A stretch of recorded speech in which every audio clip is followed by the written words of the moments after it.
4-ші сынып 108-ші сабақ математика пәні. Сабақтың тақырыбы пайыздар пысықтау. Мақсаты пайыз туралы алған біліміңді және оның белгіленуін есеп шығарған кезде қолданасың. Балалар, бір-бірімізге мына күннің нұры мен жылулығын ұсына отырып жылы тілектерімізді білдірейік. Мен де сендерге бүгінгі сабақта сәттілік тілеймін. Бірінші тапсырма. Ауа мен топырақтың негізгі ластану көздерін ата. Яғни ауа балалар 15% зиянды қалдықтардан, 32% көліктің қалдықтарынан, яғни ластанады екен. Ал топырақтың негізгі ластану көздері 13% тамақ қалдықтары, 40% пластик, 15% ауыр металл, 22% кен өндіруші өнеркәсіп қалдықтарынан ластанады екен.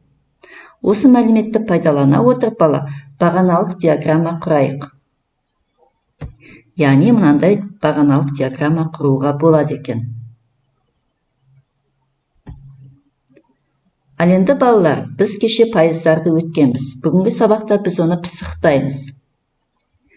Яғни кез келген мысалы 5500 километрдің 1%-ын табу үшін, 5%-ын табу үшін, 15%-ын табу үшін. Не істеуші едік балалар? Оны 100-ге бөліп, 1-ге көбейтеміз. 5500-ді 100-ге бөліп, 5-ге көбейтеміз. 5500-ді 100-ге бөліп, 15-ге көбейтеміз. Сонда 5500-дің 1%-ы 55 километр, 5%-ы 275 километр, ал 15%-ы 825 километр екен. Енді өздерің 1200 литрдің 1%-ын, 5%-ын және 15%-ын, 900 грамның 1%-ын, 5%-ын және 15%-ын табамыз. Іске сәт. Ал енді балалар тексереміз. 1200-дің 1%-ы 12 литр, 1200-дің 5%-ы 60 литр, 1200 литрдің 15%-ы 180 литр болады екен. 900 грамның 1%-ы 9 грамм, 900 грамның 5%-ы 45 грамм, 900 грамның 15%-ы 135 грамм. Сендер де осылай шығарды деп ойлаймын. Келесі тапсырма. Кім жылдам ойыны? Экологиялық таза көкөністер өсіру экологиялық мәселелерді шешудің құралы. Әр қаптың массасы 1 центнердің қандай бөлігін құрайды? Пайыз түрінде жазып көрсетейік шыққан балалар. Яғни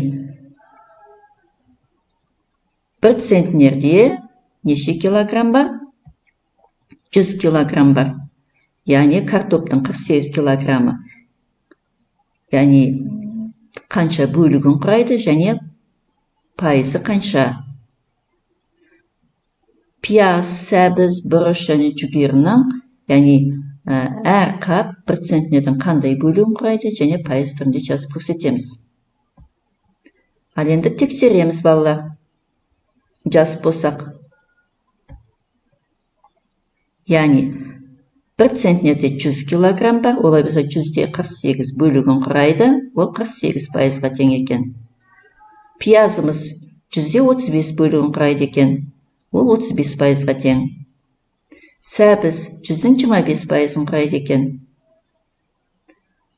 Бұрыш 28%-ды құрайды екен, ал жүгері болса 19%-ды құрайды екен.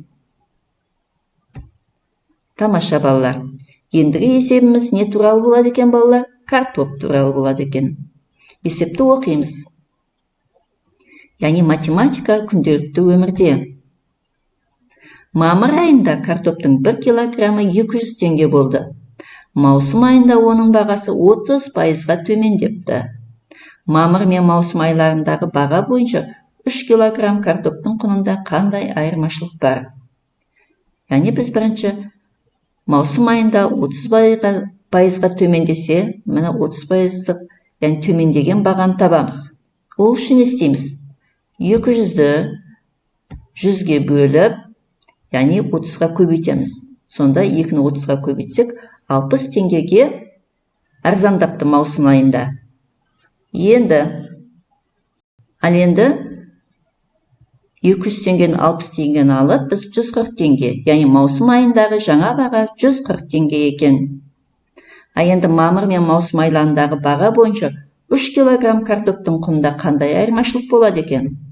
200 теңгеден 3 кило алсақ 600 теңге төлейміз, ал 140 теңгеден 3 кило алсақ 420 теңге төлейді екенбіз. Сонда 180 теңге айырмашылық бар екен. 3 килограмм картоптың айырмашылығы 180 теңге. Тамаша балалар.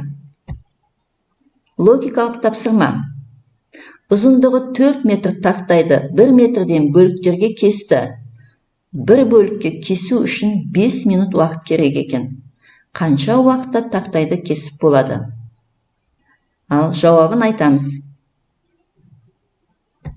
Яғни 15 минутта кеседі екен, 4 метр тақтайды 1 метрден кессек, 3 жерден кеседі екенбіз. Сонда 15 минут кетеді екен. Тырналар бұрыштап ұшып келе жатыр. Бір жағында 4 тырна, екінші жағында да санасаң 4 тырна. Барлығы неше тырна ұшып келеді? Ал кәнеки, кім өте жылдам шығарады екен?